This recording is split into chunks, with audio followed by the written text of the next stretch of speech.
I've taken my fair share of criticism from professional historians for my work in Marketer in Chief. Uh, and to be clear, most of the time, the historians I've spoken to have been utterly gracious with their time and helped me really understand the context of what's going on, not only in their published writings, but in some of the unpublished stuff that they've talked me through. It's been extraordinarily valuable. But this chapter on Jimmy Carter is one that really struck a nerve with a couple of the historians I talked to in my particular take on it and my intense criticism of Jimmy Carter and his persuasive ability during the time he was president. After is a very, very, very different story. But during his time as president, it is very difficult to argue that, in my mind, that he was an effective communicator. And that's really the issue that the historians take issue with. And they note that he had after his famous kind of crisis of confidence speech, that he had a bump in approval.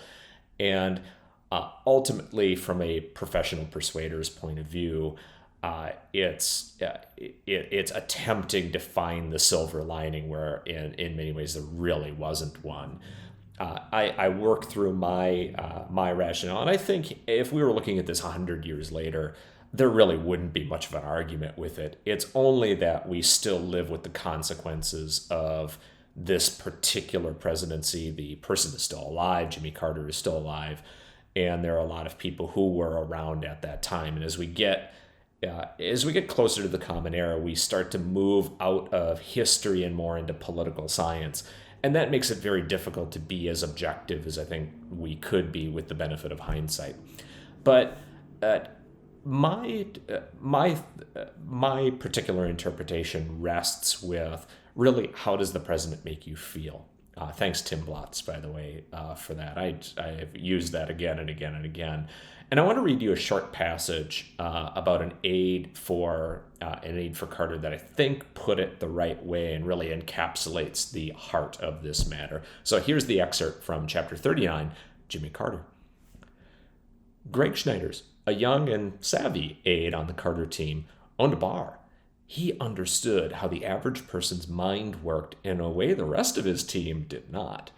There's a big difference between the content of the speech and the interpretation of Carter's speech. In other words, it's more important how the speech makes people feel. Schneiders wrote to the group that people listen to presidential speeches the way they listen to rock music.